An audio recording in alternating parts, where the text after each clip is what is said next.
कागज के दो पंख लेके उड़ा चला जाए रे, जहाँ नहीं जाना था ये वो ही चला है रे। उम्र का ये ताना बाना समझ न पाए रे, जुबां पे जो मोह माया नमक लगाए रे, कि देखे न भाले न जाने न दाए रे मुंटारे। ഹലോ, അപ്പോൾ ഇതൊരു വാരണാസി വ്ളോഗാണ്. വാരണാസിയിൽ പോകണമെന്നത് ഒരുപാട് കാലത്തെ ആഗ്രഹമാണെങ്കിലും ഈ യാത്ര പെട്ടെന്ന് പ്ലാൻ ചെയ്തതാണ് കേട്ടോ. അതും ഞങ്ങളുടെ ഫൈനൽ എക്സാമിൻ്റെ സ്റ്റഡി ലീവിൻ്റെ ടൈമിൽ. അപ്പോൾ ഞാനും ഗോപികയും കൂടിയാണ് ഈ യാത്ര പോകുന്നത്. അങ്ങനെ ഞങ്ങളിപ്പം യൂണിവേഴ്സിറ്റിക്ക് പുറത്തെത്തി വണ്ടി കാത്തു നിൽക്കാൻ കേട്ടോ. അപ്പോൾ സമയം വൈകുന്നേരമായിട്ടുണ്ട്, അധികം വാഹനങ്ങളൊന്നും പോകുന്നില്ല ഈ സമയം ആയതുകൊണ്ട്. അങ്ങനെ ഒരുപാട് നേരത്തിന് ശേഷമാണ് ഞങ്ങൾക്ക് ഈ ഓട്ടോറിക്ഷ കിട്ടുന്നത്.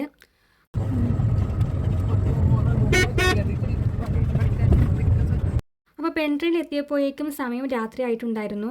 അങ്ങനെ ഞങ്ങൾ നേരെ ഒരു ഹോട്ടലിൽ കയറി ഫുഡെല്ലാം കഴിച്ചു. ഇനി നാളെ വാരണാസിയിൽ എത്തിയാൽ മാത്രമേ ഞങ്ങൾക്ക് എന്തെങ്കിലും കഴിക്കാൻ കിട്ടുള്ളൂ. അങ്ങനെ ഫുഡെല്ലാം കഴിച്ചു കഴിഞ്ഞ് ഇറങ്ങിയതും ഞങ്ങളൊരു ബത്തക്കയും കൂടി വാങ്ങി. അത് ഞങ്ങൾ അവിടുന്ന് തന്നെ തോട് കളഞ്ഞ് ചെറിയ കഷ്ണങ്ങളാക്കി മുറിച്ച് കവറിൽ വാങ്ങി. അതാവുമ്പോൾ ഞങ്ങൾക്ക് യാത്ര ചെയ്യുമ്പോൾ കഴിക്കാൻ എളുപ്പമായിരിക്കുമല്ലോ. അപ്പോൾ ഞങ്ങൾക്ക് രാത്രി 10 മണിക്കാണ് കേട്ടോ ട്രെയിന്. അതുവരെ ഞങ്ങൾ വെയിറ്റിംഗ് റൂമിൽ നിന്നു. അങ്ങനെ ഞങ്ങൾക്ക് പോകാനുള്ള ട്രെയിൻ വന്നിട്ടുണ്ട്. അപ്പോൾ ട്രെയിനിൽ അത്യാവശ്യം നല്ല തിരക്കുണ്ടായിരുന്നു കേട്ടോ. ഞങ്ങൾ ജനറൽ ടിക്കറ്റാണ് എടുത്തിട്ടുള്ളത്. അപ്പോൾ ഒരുപാട് നേരത്തിന് ശേഷമാണ് ഞങ്ങൾക്കൊന്ന് ഇരിക്കാൻ സ്ഥലം കിട്ടിയത്. ഇപ്പോൾ സമയം വൈകുന്നേരമായിട്ടുണ്ട്. ശരിക്കും ഞങ്ങൾ ഉച്ചയ്ക്ക് എത്തേണ്ടതായിരുന്നു കേട്ടോ. പക്ഷേ ട്രെയിൻ ഒരുപാട് സ്ഥലത്ത് നിർത്തിയിട്ട് വളരെ ലേറ്റ് ആയിട്ടായിരുന്നു ഓടുന്നുണ്ടായിരുന്നത്. അങ്ങനെ അവസാനം ഞങ്ങൾ കാശി, ബനാറസ് എന്നീ പേരുകളിൽ അറിയപ്പെടുന്ന നമ്മളെ ഹോളി സിറ്റിയായ വാരണാസിയിൽ എത്താനായി.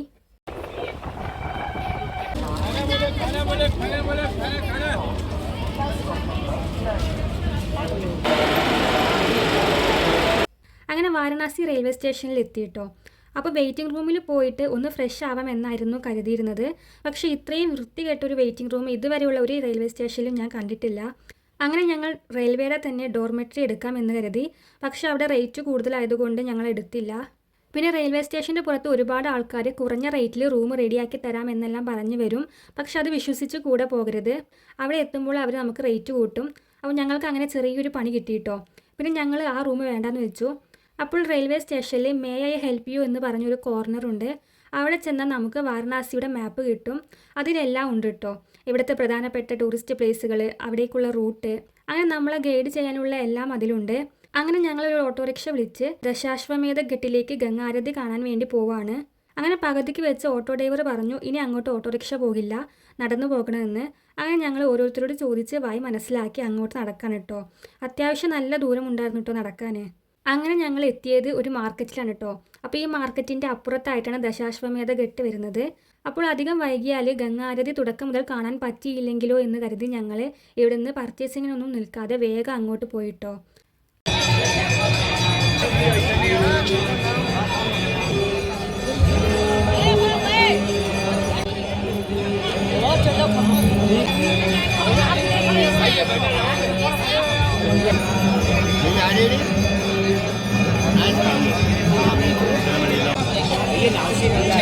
സത്യം പറഞ്ഞാൽ ഇവിടുത്തെ കാഴ്ചകൾ കണ്ടപ്പോൾ തന്നെ ഞങ്ങളുടെ യാത്രാക്ഷീണം എല്ലാം പോയിട്ടോ.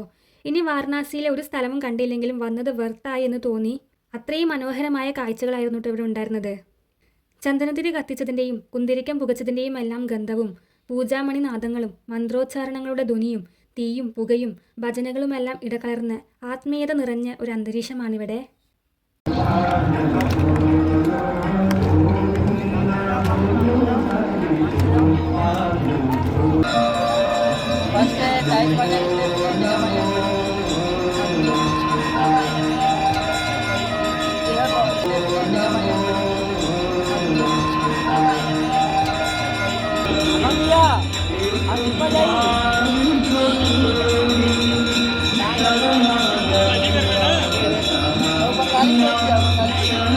അപ്പോൾ നമുക്കിവിടെ ബോട്ടിലിരുന്ന് ഗംഗാരതി കാണാനും ഗംഗാ നദിയിലൂടെ യാത്ര ചെയ്യാനും എല്ലാം പറ്റും. 100 രൂപയാണ് ഒരാൾക്ക്. പിന്നെ ഒരു ഫാമിലിക്ക് ഒരു ബോട്ട് അല്ലെങ്കിൽ ഒറ്റയ്ക്ക് ഒരാൾക്ക് ബോട്ട് അങ്ങനെ നമുക്ക് എടുക്കാം. അതിനനുസരിച്ച് അതിൻ്റെ റേറ്റ് കൂടും. ഞങ്ങൾ ഒരാൾക്ക് 100 രൂപ വെച്ചുള്ളൊരു ബോട്ടാണ് കേട്ടോ എടുത്തത്. പിന്നെ ഇവിടുത്തെ ഏകദേശം എല്ലാവർക്കും മലയാളം അറിയാട്ടോ. ഏറ്റവും കൂടുതൽ മലയാളം സംസാരിക്കുന്ന ടൂറിസ്റ്റ് ഗൈഡുകളെ ഇവിടെയാണ് ഞാൻ കണ്ടത്.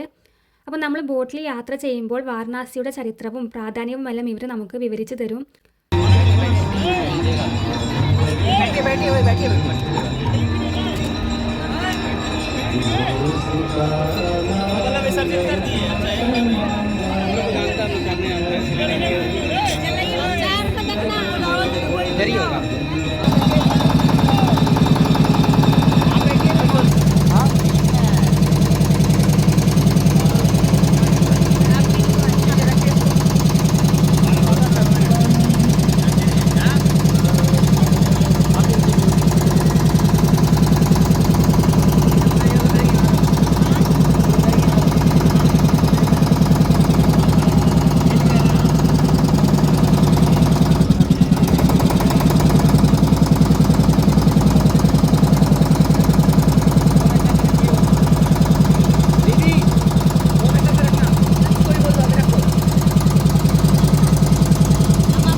അപ്പോൾ ബോട്ടിൽ ഇരുന്ന് യാത്ര ചെയ്യുമ്പോൾ നമുക്ക് 24 മണിക്കൂറും ശവം കത്തുന്ന മണികർണിക ഘട്ടും ഹരിചന്ദ്ര ഘട്ടും എല്ലാം കാണാൻ സാധിക്കും.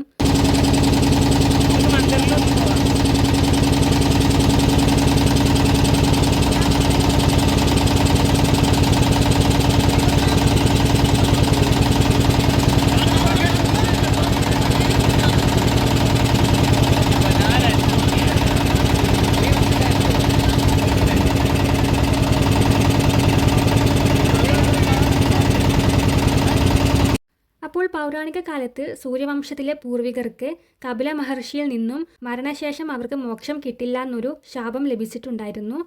ആ വംശത്തിലെ രാജാവായ ഭഗീരഥൻ ശിവനെ തപസ് ചെയ്ത് സ്വർഗത്തിൽ നിന്നും പാപങ്ങൾ കഴുകിക്കളയാൻ ഗംഗാദേവിയെ ഭൂമിയിലെത്തിച്ചു. ഭൂമിയിലെത്തിയ ഗംഗാദേവി നദിയായി മാറി. സ്വർഗത്തിൽ നിന്നും ദേവി ഭൂമിയിലേക്ക് വന്ന സമയത്താണ് ഗംഗാ ആരതി നടത്തുന്നത്. ഗംഗാ നദിയെ പൂജിക്കുന്നതിനെയാണ് ഗംഗാ ആരതി എന്ന് പറയുന്നത്. ഗംഗാദേവിക്കുള്ള ഈ ചടങ്ങ് വളരെ പവിത്രമായാണ് കണക്കാക്കപ്പെടുന്നത്. പുരോഹിതന്മാരാണ് ഇതിന് നേതൃത്വം നൽകുന്നത്. ദീപങ്ങൾ മന്ത്രോച്ചാരണത്തിൻ്റെ താളാത്മകമായ രാഗത്തിൽ മുകളിലേക്കും താഴേക്കും അഗ്നിപൂജ നടത്തുന്നതാണ് ഇതിലെ പ്രധാന ചടങ്ങ്.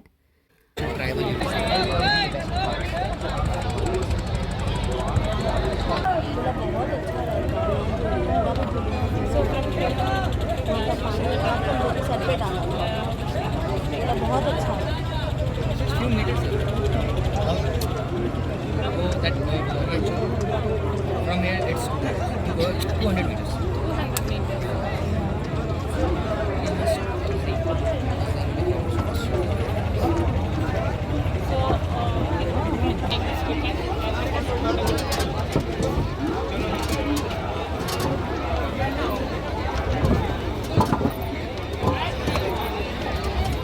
അങ്ങനെ ഞങ്ങൾ ബോട്ട് യാത്രയൊക്കെ കഴിഞ്ഞ് ഘട്ടിലേക്ക് തന്നെ തിരിച്ചെത്തി. അപ്പോഴേക്കും ഗംഗാരതി കഴിഞ്ഞിട്ടുണ്ടായിരുന്നു കേട്ടോ. അപ്പോൾ ഒരുപാട് ആൾക്കാർ വെള്ളത്തിലൊക്കെ മുങ്ങി കർമ്മങ്ങൾ ചെയ്യുന്നത് നമുക്ക് കാണാം. അപ്പോൾ ഇവിടുത്തെ തിരക്കെല്ലാം ഇപ്പോൾ പോയിട്ടുണ്ട്, അധികം ആൾക്കാരൊന്നുമില്ല. അങ്ങനെ ഞങ്ങളിപ്പം പോകുന്നത് കാശി വിശ്വനാഥ ക്ഷേത്രത്തിൻ്റെ അടുത്തേക്കാണ് കേട്ടോ. അവിടെ രാത്രി അന്നദാനം ഉണ്ടെന്നാണ് കേട്ടത്. അപ്പോൾ അത് കഴിക്കാൻ വേണ്ടി പോകാണ് കേട്ടോ. അപ്പോൾ ഇന്നലെ രാത്രി ഫുഡ് കഴിച്ചതല്ലാതെ ഈ നേരം വരെ ഞങ്ങൾ ഒന്നും തന്നെ കഴിച്ചിട്ടില്ല. ഇടയ്ക്ക് കുറച്ച് വെള്ളം മാത്രം വാങ്ങി കുടിച്ചിട്ടുണ്ടായിരുന്നു. അതുകൊണ്ട് തന്നെ ഞങ്ങൾക്ക് നല്ല വിശപ്പുണ്ടായിരുന്നു കേട്ടോ. അങ്ങനെ ഞങ്ങൾ വഴിയിൽ കാണുന്ന ഓരോരുത്തരോടും ചോദിച്ച് അവസാനം അന്നദാനം കൊടുക്കുന്ന മന്ദിരത്തിലെത്തി. അപ്പോൾ ഇവിടെ ഇന്ന് രാത്രി ഇഡ്ഡലിയും വടയും സാമ്പാറും ചട്നിയുമാണ് കേട്ടോ. അപ്പോൾ ആദ്യം അവർ നമുക്ക് 2 ഇഡ്ഡലിയും 1 വടയും തരും. പിന്നെ വേണമെങ്കിൽ ചോദിച്ചാൽ മതി, അവർ എത്ര വേണമെങ്കിലും തരും. അങ്ങനെ 3 നേരം ഇവിടെ അന്നദാനമുണ്ട്. അങ്ങനെ അതിൻ്റെ തൊട്ടടുത്ത് തന്നെ ഞങ്ങൾക്ക് റൂമും കിട്ടി കേട്ടോ.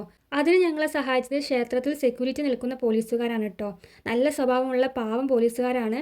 അവർ ഞങ്ങൾക്ക് 2 പേർക്കും കൂടി 500 രൂപയ്ക്കാണ് ഈ റൂം റെഡിയാക്കി തന്നത്. പിന്നെ ഫാമിലിയൊക്കെ വന്ന് താമസിക്കുന്ന സ്ഥലം ആയതുകൊണ്ട് തന്നെ പേടിക്കാനൊന്നുമില്ല, സേഫാണ്. അപ്പോൾ ആകെ മുഷിഞ്ഞിരിക്കുകയാണ്. ഇനിയൊന്ന് ഫ്രഷ് ആയിട്ട് കിടന്നുറങ്ങണം. അപ്പോൾ ഈ വ്ളോഗ് തൽക്കാലത്തേക്ക് ഞാനിവിടെ എൻഡ് ചെയ്യാണ്. Bye bye.